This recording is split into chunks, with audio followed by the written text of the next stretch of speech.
16 साल की कुंवारी लड़की ने जन्मा बच्चा, फिर उस बच्चे को पटक पटक कर मारती है और उसे थैले में पैक करती है। फिर जो होता है जानकर आप हिल जाएंगे। नमस्कार दोस्तों, स्वागत है आप सभी का एक बार फिर से। बड़ी वारदात निकलकर सामने आ रही है नागपुर से। नागपुर के ओझाधरी पुलिस थाने से बड़ी वारदात, जहां पर एक लड़की जिसकी उम्र करीबन 15 साल बताई जा रही है, ये लड़की सोशल मीडिया पर काफी एक्टिव थी, इंस्टाग्राम का प्रयोग किया करती थी। एक रात की बात है, इंस्टाग्राम वह यूज कर रही थी। उस समय पर उस लड़की की मुलाकात रमेश ठाकुर नाम के एक लड़के के साथ में होती है। दोनों के दोनों इंस्टाग्राम पर एक दूसरे से बातचीत करते हैं। बातचीत करने में दोनों को एक दूसरे के साथ में काफी अच्छा महसूस होता है। दोनों के बीच में प्रेम प्रसंग पनपने लगता है। देखते ही देखते प्रेम प्रसंग को थोड़ा समय बीतता है और लड़की उस लड़के से मिलने के लिए तैयार हो जाती है। दोनों मिलने के लिए तो यूं ही गए थे, पर वह लड़का वहां पर जाने के बाद में लड़की को बहलाने फुसलाने लगता है।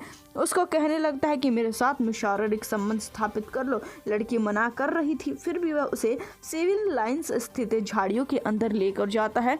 लड़के के साथ जबरन संबंध बनाए जाते हैं। उसके बाद में लड़की को डराया जाता है और धमकाया जाता है कि इस बात के बारे में किसी को भी पता नहीं लगना चाहिए। लड़की घर पर आती है। अब उसकी तबीयत कुछ ठीक नहीं रहा करती थी, थोड़ी सी वह परेशान रहा करती थी। लड़की को अभी तक कुछ भी जानकारी नहीं थी। लड़की ने कभी सपने में भी नहीं सोचा था कि वह गर्भवती हो गई है, पर जिस समय पर उसकी ज़्यादा तबीयत खराब रहने लगी, वह अपना इसका टेस्ट करती है तो उसे पता लगता है कि वह गर्भवती है। अब ये भी काफ़ी बड़ी समस्या थी उसके लिए कि वह अपने माता पिता को बताए या ना बताए। बार बार डर रही थी और सोचती है कि अगर माता पिता को बताएगी तो उसके माता पिता उस पर गुस्सा करेंगे। इस वजह से वह नाबालिग लड़की डर के मारे अपने माता पिता को ये बात नहीं बताती, उनसे बात छिपा लेती है और उसके महीने एक के बाद एक आगे बढ़ते जा रहे थे। लड़की के शरीर में अजीबोगरीब बदलाव आ रहे थे तो माता पिता डर रहे थे। लड़की से बार बार पूछा जा रहा था तो लड़की कहती है कि मुझे एक अलग प्रकार की बीमारी है, इसके लिए मैं दवाई ले रही हूँ, इस वजह से मेरा पेट निकल रहा है।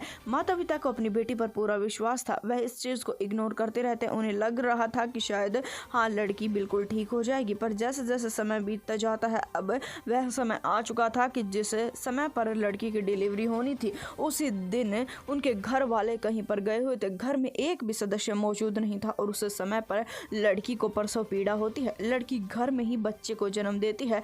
बच्चे को जन्म देने के बाद में लड़की काफ़ी ज़्यादा रोती है कि उसके साथ में रेप हुआ है। उसके बाद में लड़की चुप नहीं बैठती है। लड़की ने ठान लिया था अगर ये बच्चा किसी को दिख गया, अगर उसके घर वालों को पता लग गया कि ये बच्चे को उसने जन्म दिया है, वह अभी तक नाबालिग है और उसकी शादी भी नहीं हुई है, वह कुंवारी है, इस वजह से वह लड़की सोचती है कि इस बच्चे को रास्ते से हटा दिया जाए। इस वजह से इस बच्चे को मारना शुरू कर देती है। पटक पटक कर इस नवजात की जान निकाल देती है। बाद में इस बच्चे को थैले में डालकर इस थैले को छुपा देती है। उसे लगा था कि उसकी इस करतूत के बारे में किसी को नहीं पता लगेगा, पर जिस समय पर घर वाले आए, घर में से कुछ अजीब ही बदबू आ रही थी।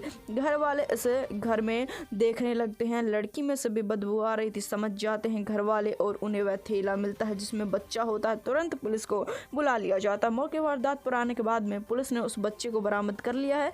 पुलिस वालों का कहना यह है कि जल्द से जल्द उस आरोपी की तलाश की जाएगी और उस आरोपी को पकड़ा जाएगा। इस मामले में आप क्या कहेंगे, कमेंट सेक्शन में ज़रूर बताएं। आप क्या मानते हैं, क्या उस बच्ची को ऐसा खौफनाक कदम उठाना चाहिए था, उस बच्चे की हत्या करनी चाहिए थी या नहीं करनी चाहिए थी? इस वीडियो को अपने दोस्तों, फैमिली के साथ ज़रूर शेयर करें।